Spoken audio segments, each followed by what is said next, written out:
Lieben und willkommen zu einem neuen Video aus dem Legoland, beziehungsweise noch nicht eigentlich aus dem Legoland, sondern vor dem Legoland, aber wir gehen dann gleich rein.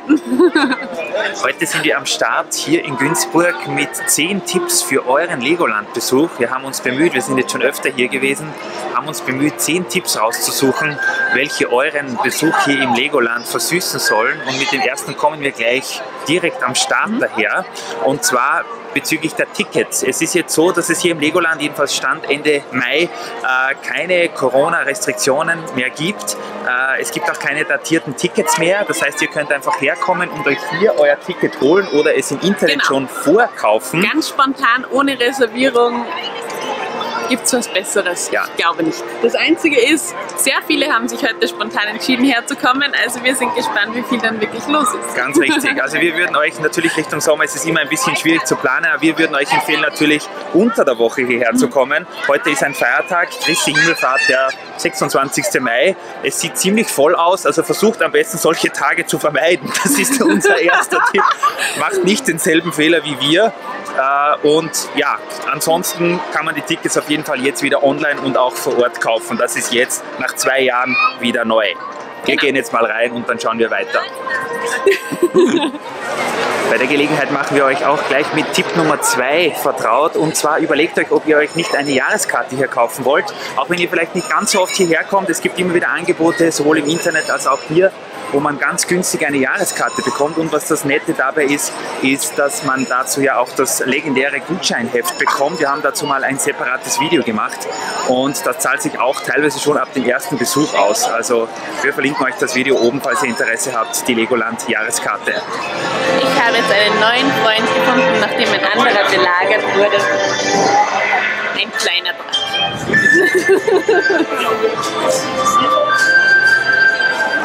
Tipp Nummer mittlerweile 3, oder? Kommt von mir, denn es geht um Shopping und natürlich ist das dann der Tipp von mir, dass man eher am Vormittag shoppen gehen soll, wobei natürlich auch, ja, Achterbahnen fahren nicht schlecht wäre, aber egal. Shoppen ist definitiv noch wichtiger, speziell wenn es um Lego geht. Und warum ist das wichtig? Erstens mal, weil meistens noch nicht so viel los ist und zweitens, weil man sich die Einkäufe hinterlegen lassen kann. Hier vorne, warte, ich schwenke rüber, genau, zum Jahreskartenbüro, beziehungsweise neben einem Jahreskartenbüro kann man sich das hinterlegen lassen und dann ganz gemütlich am Abend rausspazieren, ohne Probleme, dass man noch 10-mal zum Auto hin und her laufen muss. Ganz richtig, genau. Ja. Und es gab sogar mal Zeiten, ich weiß nicht, ob das heute ist, wir werden auf jeden Fall nachfragen, wo man vor 13 Uhr sogar kleine Polybags geschenkt bekommen hat. Wir werden auschecken, ob das wieder mal der Fall ist für euch. Genau. Also bis gleich. Ich stehe hier vor einer meiner Lieblingsattraktionen, nämlich dem Ninjago Flyer und ihr seht grandios hier hinten. Einfach mal durch die Lüfte segeln, gibt's was Schöneres. Und das ist unser nächster Tipp, nämlich wenn ihr mit was fahren wollt und es ist so viel los wie hier heute, dann wäre es natürlich super, wenn ihr speziell in der Früh fährt, beziehungsweise zur Mittagszeit, wenn dann alle essen gehen, dann ist die Wartezeit ein bisschen weniger, denn ansonsten wird es schon am Nachmittag sicher sehr, sehr, sehr voll werden. Und speziell natürlich auch Wasserbahnen, also die Wasserrutsche, die große hinten, ihr kennt sie in der Nähe vom Pharaonenbereich, die ist natürlich auch perfekt am Vormittag zu fahren.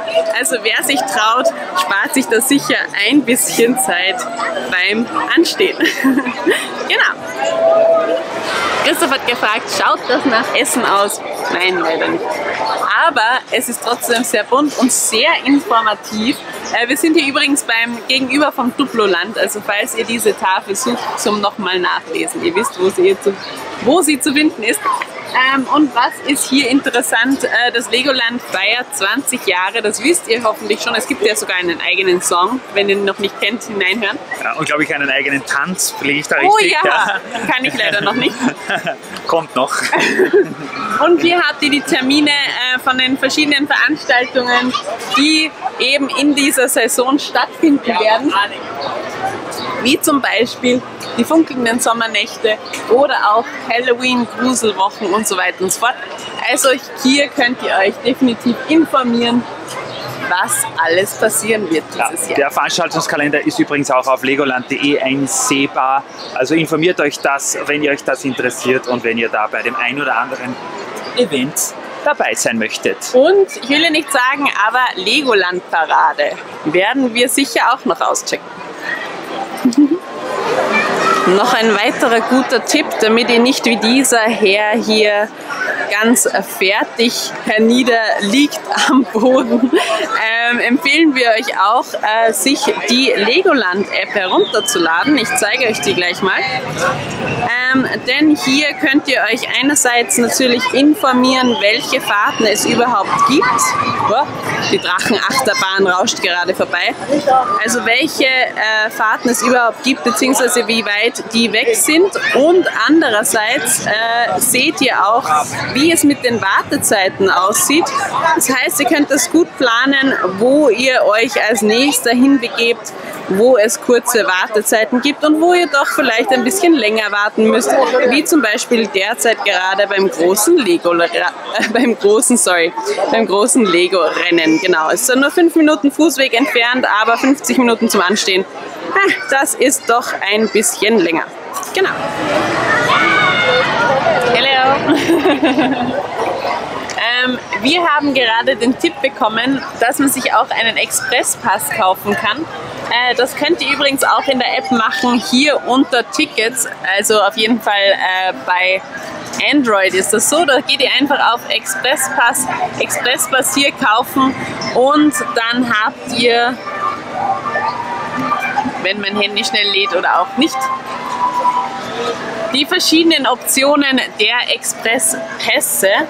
Und da habt ihr einerseits hier die 20-Euro-Version, das heißt, man kann sich einen Platz in der Warteschlange reservieren, muss aber dann quasi nicht in der Schlange stehen. Dann gibt es noch den Expresspass Premium, da kann man sich die Wartezeit um bis zu 50% reduzieren, kostet 35 Euro, also schon um 15 Euro mehr.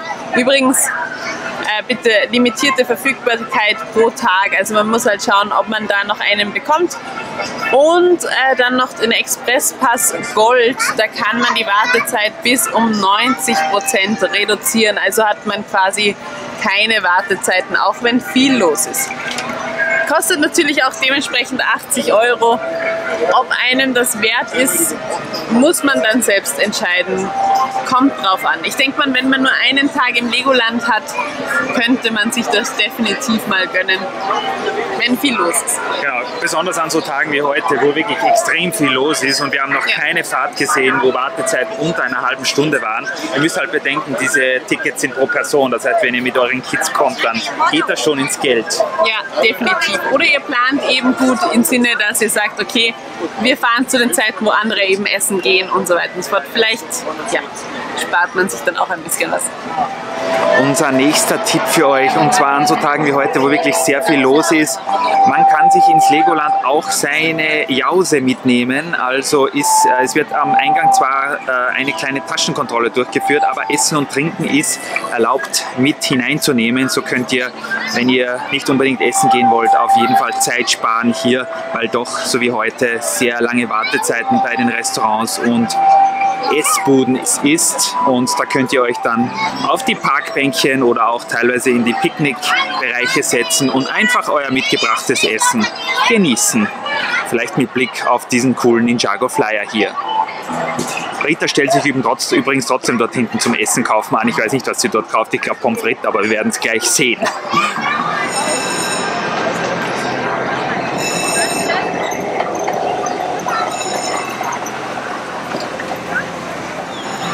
Übrigens kann es auch, wenn ihr noch zu Hause seid, Sinn machen, dass ihr ab und zu mal auf legoland.de schaut. Dort haben sie nämlich immer wieder Angebote in Bezug auf Übernachtungen, in Bezug auf Parktickets. Viele von euch kommen ja von weiter her, was wir so gehört haben. Die suchen dann immer gute Übernachtungsmöglichkeiten und legoland.de hat da ein paar Hotels direkt im Feriendorf und auch ein paar im Umkreis in Günzburg. Und wenn man da die Tickets und die Übernachtung bucht, vielleicht auch sogar noch ein Frühstück im Hotel, dann kann man da auf jeden Fall auch sparen. Und der letzte Tipp für den heutigen Tag. speziell an den Abenden ist bei den Kassenautomaten für das Parken, was übrigens 6 Euro pro Tag kostet, immer einiges los. Ihr spart euch die Wartezeit bei diesen Kassenautomaten. Wenn ihr hier beim Ausgang einfach mit eurem Handy diesen QR-Code einscannt und dann digital, wahrscheinlich mit Kreditkarte bezahlt, dann könnt ihr direkt rausfahren und seid schneller zu Hause. So, meine Lieben, das war unser Tipps-Video für euch aus dem Legoland.